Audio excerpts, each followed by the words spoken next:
احمد میں جلد 3 صفحہ 327 ہے، امام حاکم نے اس کو لکھا ہے مستدرک شریف میں جلد نمبر 2 صفحہ 206، اور امام طبرانی علیہ الرحمہ نے المعجم الکبیر میں لکھا ہے جلد نمبر 6 صفحہ نمبر 11 میں، اور حدیث نمبر ہے 5340۔ علامہ ہندی نے کنز المال میں اس کو نقل کیا ہے، حدیث نمبر ہے 33315۔ جناب جابر بن عبداللہ انصاری فرماتے ہیں جب حضرت سعد بن معاذ رضی اللہ تعالیٰ عنہ فوت ہوئے تو نبی کریم علیہ الصلوۃ والسلام نے فرمایا ھذا الذی،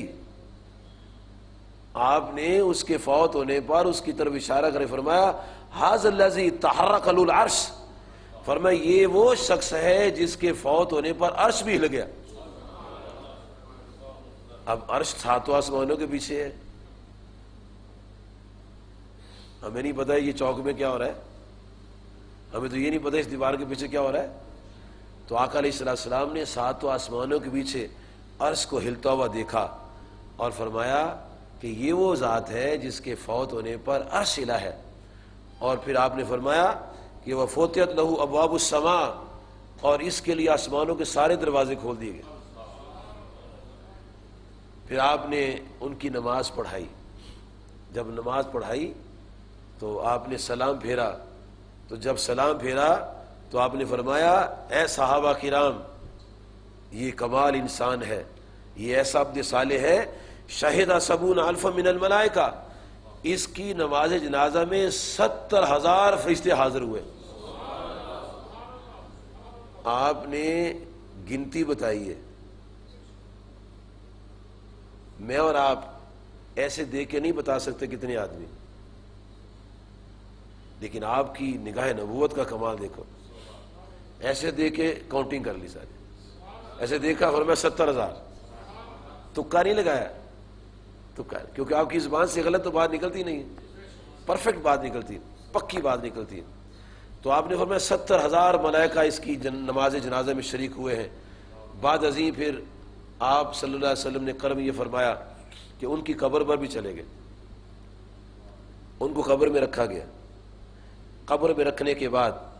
جیسے دستور ہے قبر بنانے کا، اونٹ کی کوہان کی طرح قبر بنائی گئی، پانی کا چھڑکاؤ کر دیا گیا، قبر تیار ہو گئی۔ جب قبر تیار ہو گئی تو جناب جابر بن عبداللہ انصاری رضی اللہ عنہ فرماتے ہیں سبح رسول اللہ صلی اللہ علیہ وسلم، نبی علیہ السلام نے تسبیحات پڑھنا شروع کر دی،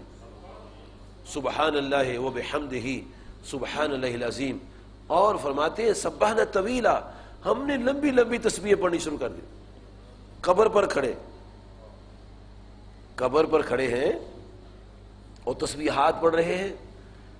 ثم کبر فکبرنا، فرماتے پھر آپ سرکار صلی اللہ علیہ وسلم نے تکبیریں پڑھی، ہم نے بھی تکبیریں پڑھی۔ اب اگر میں نے حدیث شریف نہیں پڑھی تو میں تو جھگڑا کروں کہ یہ تکبیریں کو پڑھ رہے قبر کے پاس، جب میں نے پڑھا ہی کچھ نہیں ہے، جھگڑا تو میں نے کرنا ہے۔ اور جھگڑا ہمیشہ وہ کرتا ہے جس کو علم نہیں ہوتا،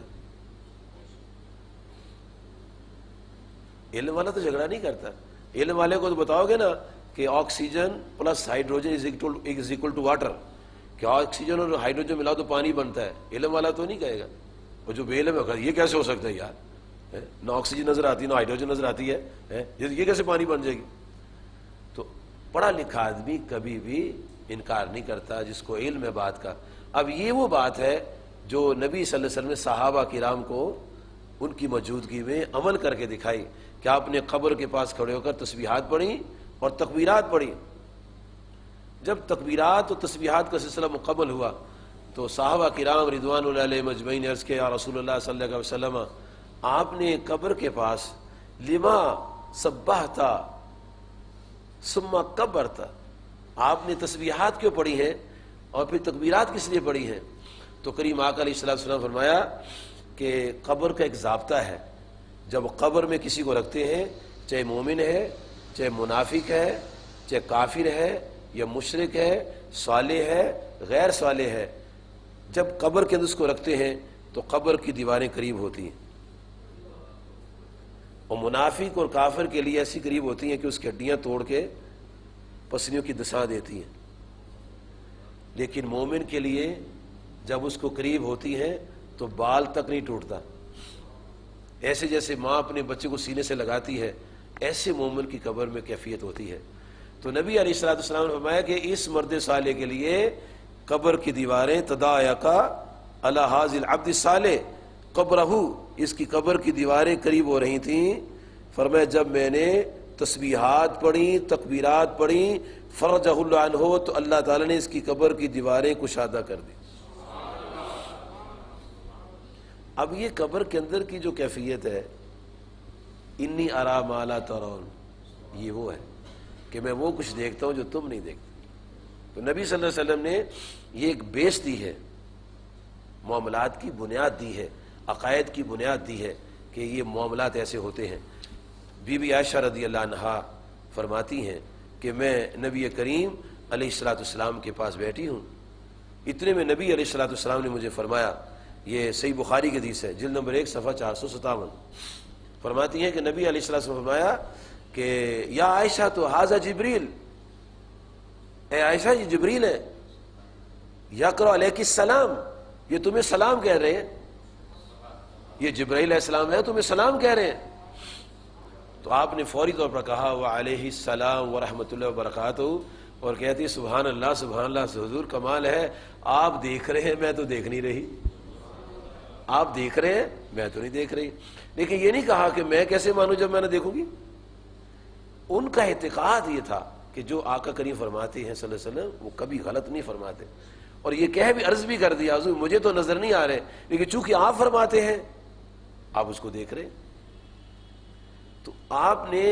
تمام صحابہ اور صحابیات کے ذہن کو تعمیر کر دیا تھا کہ اے میرے صحابہ، اے میری صحابیات، اے میرے گھر والوں، میں وہ کچھ دیکھتا ہوں جو تم نہیں دیکھتے، اور میں وہ کچھ سنتا ہوں جو تم نہیں سنتے۔ تو اس سفر عظیم میں نبی کریم علیہ الصلوۃ والسلام نے جو کچھ دیکھا کسی نے نہیں دیکھا، نہ میں نے دیکھا نہ آپ نے دیکھا، صحابہ نے بھی نہیں دیکھا۔ اور نبی علیہ الصلوۃ والسلام جب واپس آئے تو آپ نے واپس آ کر وہ سارے کے سارے حالات جو تھے، جو کچھ اللہ تعالیٰ کی قدرت کی نشانیاں آپ نے دیکھی ہیں، وہ آپ نے آ کر صحابہ کرام کو بتائی ہیں۔ نبی علیہ الصلوۃ والسلام فرماتے ہیں کہ میں نے ایک قوم کو دیکھا، اس کی حالت یہ تھی کہ یہ پیٹ ان کے بڑے بڑے تھے، پیٹ بڑے مٹکوں کی طرح بڑے بڑے تھے، اور اندر سانپ نظر آتے تھے، پیٹ کے اندر سانپ نظر آتے تھے، اور وہ لوگ اٹھتے تھے وہ منہ کے بل گر جاتے تھے، بہت برا حال تھا ان کا۔ تو نبی کریم صلی اللہ علیہ وسلم ان کی کیفیت کو دیکھا تو فرمایا جبریل یہ کون لوگ ہیں؟ عرض کیا یہ وہ لوگ ہیں جو سود کھاتے تھے، یہ سود خور ہیں، اور آج ہم سود کو کہتے ہیں یہ پروفٹ ہے، یہ ایک بزنس ہے، یہ مارک اپ ہے، یہ فلانی چیز ہے، یہ فلانی چیز ہے۔ اور یہ آج نہیں، اس وقت کے لوگ بھی کہتے تھے جب قرآن مجید نازل ہو رہا تھا، قالوا انما البیع مثل الربا، وہ کہتے تھے کہ یہ جو تجارت یہ بھی سود کی مانند ہے، وہ تجارت کو سود کہتے تھے کہ اس میں بھی تو منافع ہوتا ہے، تو سود بھی منافع کے طور پر ہوتا ہے، جبکہ اللہ تعالیٰ فرماتا ہے وَأَحَلَّ اللَّهُ الْبَيْعَ وَحَرَّمَ الرِّبَا، اللہ تعالیٰ فرماتے ہیں میں نے تجارت کو حلال قرار دیا ہے اور سود کو حرام قرار دیا۔ اور اللہ تعالیٰ کی ذات پاک نے سورۃ البقرہ کی آیت نمبر 278 میں ارشاد فرمایا ہے یا ایھا الذین آمنوا اتقوا اللہ، اے ایمان والو اللہ سے ڈرو، وذروا ما بقی من الربا، وذر ما بقی من الربا، اور جو سود باقی رہا تو اس کو چھوڑ دو، ان کنتم مومنین، اور ساتھ یہ اللہ تعالیٰ نے بات فرمائی اگر تم مومن ہو تو یہ چھوڑ دو کام، اگر مومن ہو تو سود چھوڑ دو، اگر مومن ہو تو سود چھوڑ دو۔ سود کو حرام سمجھ کے لینا گناہ کبیرہ ہے، اور سود کو حلال سمجھ کے لینا کفر ہے۔ حرام سمجھ کے لینا گناہ کبیرہ ہے،